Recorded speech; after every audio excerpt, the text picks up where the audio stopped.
السلام عليكم خياتي ومرحبا بكم معايا في فيديو جديد. توحشتكم عندي بزاف، ما حطيت لكم شروطين. كيما حبيت نرحب بكامل اللي انضموا لعائلتنا ونقول لكم مرحبا بكم والدار داركم، ويعطيكم الصحه على كامل تعليقاتكم الايجابيه والمحفزه. كيما قريتوا في عنوان الفيديو راح نهضروا على الخطوات الاساسيه اللي لازم ديريها كي تكون عندك عرضه، وراح نهضر لكم تانيك على هاد الحلوى اللي دارت حاله اللي هي البقلاوه الكذابه، وراح نمد لكم فيها رايي بكل صراحه. ونروحوا مباشرة نبداو نهارنا يعني كالعادة مع الصباح. هذا النهار اللي راح يكون طويل ومتعب يعني كتحضير العرضة. الحاجة الأولى اللي راح نبداو بها هي الإفطار، وإفطار يكون صحي. من الأحسن يكون إفطار صحي كما دايما نقول لكم. كي يكون عندكم عرضة ولا نهار طويل ولا تعرفوا بلي عندكم شغل ولا لو حديروا لو غران ميناج، من الأحسن الصباح تتقهووا مليح وتاكلوا إفطار صحي معمر بالسعرات الحرارية، هكا باش ماشي غير يجوز شويه وقت تحسي باللي راكي جيعانه وفشلانه وحابه زيدي تاكلي، الوغ راح تقطعي شغلك وتحبسي كيما نقولوا تحبسي هذاك الشغل اللي راكي ديري فيه وتروحي تحوسي على حاجه تاكليها، وهكذا اكيد راح يضيع منك الوقت، واذا ما كليتيش تانيك راح تحسي روحك فشلانه وماشي قادره على شغلك. هنايا حبيت نهضر لكم على زبده الفول السوداني. البنات اللي يحبوا يسمانوا ولا اللي يحبوا يزيدوا في الوزن، زبده الفول السوداني من احلى الوصفات وتانيك صحيه. راك تقدروا تشروها ولا تقدروا تحضروها في البيت. المره الجايه ان شاء الله اذا قدرت راح نشارككم الوصفه، وصفه بزاف سهله. تشروا الكاوكاو وتطحنوه يعني بطريقه معينه هكا باش تحصلوا على زبده الفول السوداني. وهذا هو الافطار اللي قلت لكم عليه، يعني قهوه حليب مع حاجات صحيه وقهوه كحله بيان سور باش الوحده تفطن.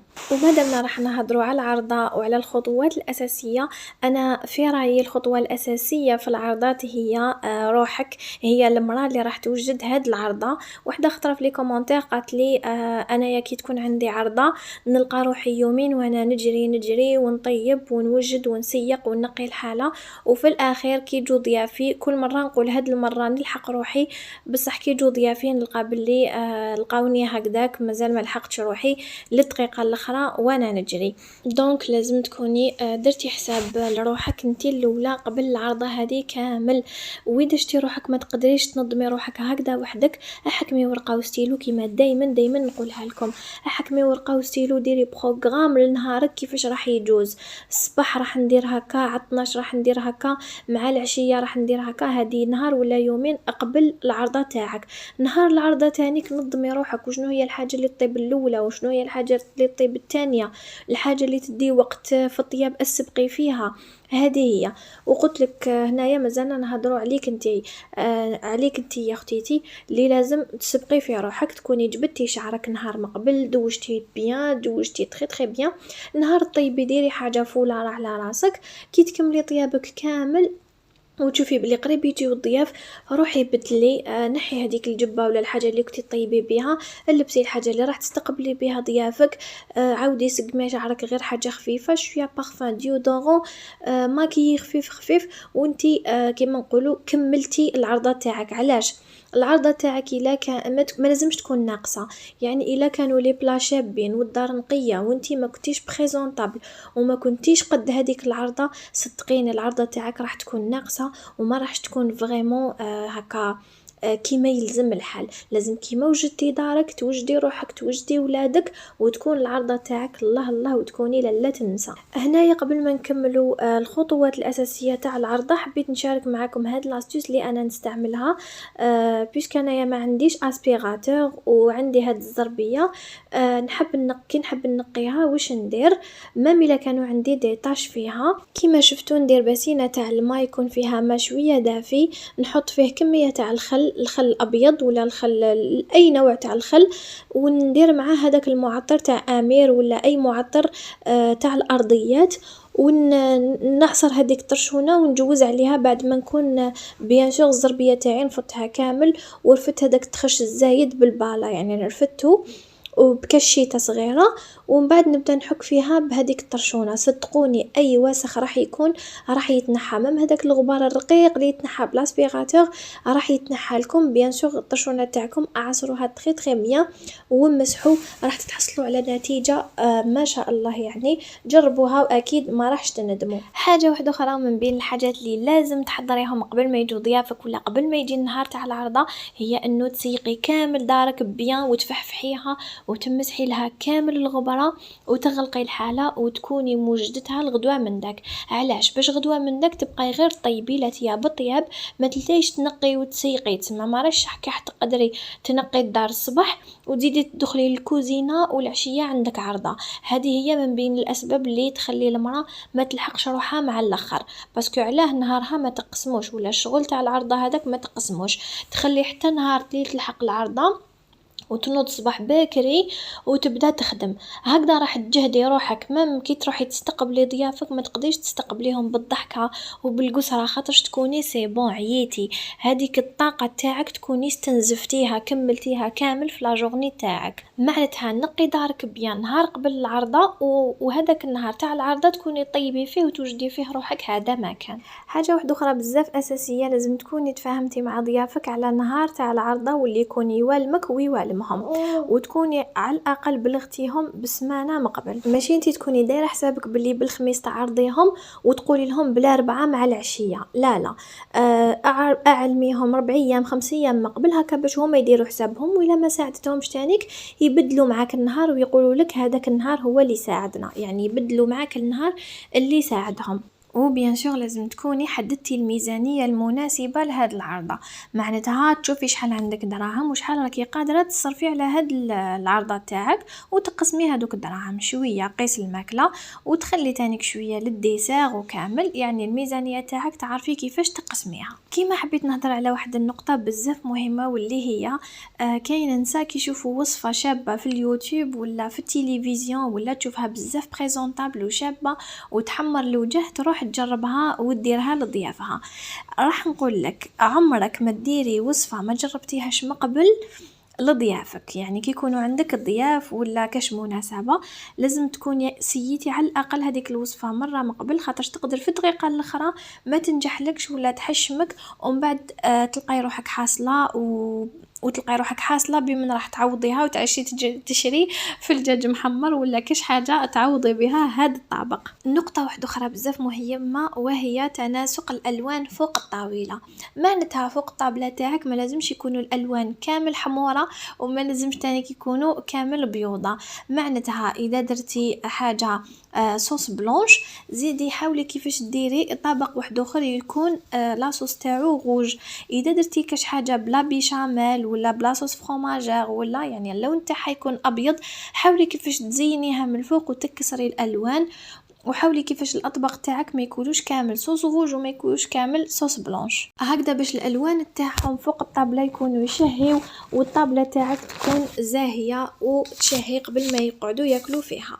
وحتى التحليات كي تحضريهم حاولي كيفاش تحضري تحليات بأذواق مختلفة. معناتها اذا كنتي راح ديري باغ اكزومبل تيراميسو ولا، حاولي كيفاش ديري تحليه واحده اخرى بذوق الشوكولا ولا بذوق الفاني، لانه ماشي كامل الناس يحبوا ذوق القهوه والكاكاو. وقبل هادو كامل لازم تكوني درتي حسابك للفريجيدار تاعك. نقطة بزاف يغفلوا عليها، الفريجيدار تاعك لازم قبل العزومة ولا قبل العرضة تاعك تكوني فرغتيه وكنتي متأكدة انه راهو فارغ، وكاين بلاصة اللي تحطي فيها التحليات وبلاصة اللي تحطي فيها اذا كنتي تبلتي حاجة من قبل، يعني الدجاج ولا كاين حاجات يعني يتبلوا مقبل ولا الحوت يتبلوا مقبل ويطيبوا فيما بعد. يعني لازم تتاكدي بلي كاين بلاصه في الفريجيدار تاعك. وحاجه ثانيه واحده اخرى اللي بزاف باينه ويعني ما كاش وحده تغفل عليها، هي انه تكوني نقيتي مقبل كامل طراشن تاعك ونشرتيهم وحطيتيهم الله الله مفحفحين. واذا كانوا عندك ماعن راح يخصوا في العرضه تاعك وكاين بزاف عباد وانتي الماعن تاعك ما يكفوش، لازم تكوني تاني تليفونك درتي حسابهم وجبتي سوا شريتي ولا سلفتي ولا هذاك الامر يولي لك. وكنقطة أخيرة راح نطرقوا ليها هي أنه قبل ما يجوا ضيافك بساعة ولا زوج سوايع، يعني على الأقل ساعة، ما نقولكش زوج سوايع، قبل ما يجوا ضيافك بساعة يعني تكوني حضرتي الطابلة تاعك وحطيتي كامل وش لازم. إذا كان وجدتي حميس ولا دي سالاد خفاف ما يتكلوش باردين ولا حطيهم وغطيهم بسيلوفان، حطي الطباسة تاعك والكيسان وكامل وش لازم. إلا كان يعني هذيك اللي تملح يعني الملاحة هذيك تانيك حطيها فوق الطابلة اون سي جامي يسحقوها ولا كاش واحد جاتو الماكلة مسوسة، هادو كامل حطيهم. وكي يجوا ضيافك تبقى لك غير تسربي الماكلة ولا تسقي الحاجة اللي حضرتيها. الوصفة هذه تاع البوراك بلي كروفات ولا بيشاميل الوصفه تاعو بزاف هايله. يعني صراحه انا الوصفه هذه ديتها من عند عجوزتي، كنت نجربها وحدي وما كانش تنجح لي، حتى وين قالت لي عجوزتي انه لا صوص بيشاميل هذه ما لازمش ديري فيها لو فرomاج، باسكو صراحه انا كنت نشوف الوصفه هذه في اليوتيوب، شفتها في كل بلاص يديروا لاصوص بيشاميل يديروا فيها الفرomاج، وهذا الفرomاج راح يصمت الجو مع لي كروفات. الفرomاج هذاك ما يجيش كامل بنين مع لي كروفات. الوغ تحضروا لاصوص بيشاميل تاعكم تحضروها شويه ثقيله وتحطوها تكوتي وتخلوها تبرد.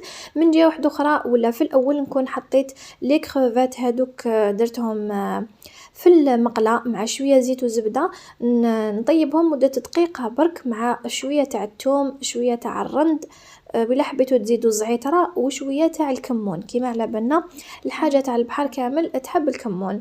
بعد ما يطيب هذيك لاصوص بيشاميل ويطيب لي كروفات تاعنا نخلطهم مع بعض بعد ما تكون لا بيشاميل تاعي بردت، وندير الفاصوناج تاعي عادي بطريقه عاديه. وكي تقلوهم لازم النار تكون شويه زايده هكا باش لا بيشاميل هذيك على بالنا باللي كي لا بيشاميل تسخن راح تسيح، يعني راح تطلق روحها وراح تخرج لنا من الحبيبات تاع الكروف من الحبيبات تاع البوراك باردون. والبوراك من بين الحاجات اللي تقدري تحضريهم من قبل وتحطيهم يعني توجديهم، ونهار اللي يجوك الضياف تلقاي روحك راح تقلي برك ما راح تشدي يدك بيهم. كيما انا هكذا نحضر كميه كبيره ونحطهم في هاد لي بواط ونغلق عليهم بيان ونخبيهم. وبهذه الخطوات حبيبتي اي وحده مبتدئه، اي وحده عروسه جديده، اي وحده ماشي معرفه دير عزومات ولا عرضات هكا الناس بزاف، اذا تبعتي هاد الخطوات اكيد ان شاء الله العرضه تاعك راح تجوز لك بامتياز وبلا ما تكوني تعبتي بزاف واستنزفتي طاقتك كامل في نهار واحد. حاولي كيفاش تقسمي وقتك وتقسمي مجهوداتك وما تنسيش اكيد روحك، يعني كيما اكدت فيها في بداية الفيديو راح نزيد نأكد عليها، ما تنسيش روحك كي تكون عندك عرضة. ودوكا نغتنم الفرصة باش نهدر لكم على هاد البقلاوة اللي دارت حالة يعني في مواقع التواصل وما في اليوتيوب، وهي البقلاوة الكاذبة ولا الكذابة اللي بزاف اللي جربوها وصراحة كانت صدمة هذه البقلاوة، لأنه ما علاقاش كامل مع البقلاوة. هذه الحاجة الأولى.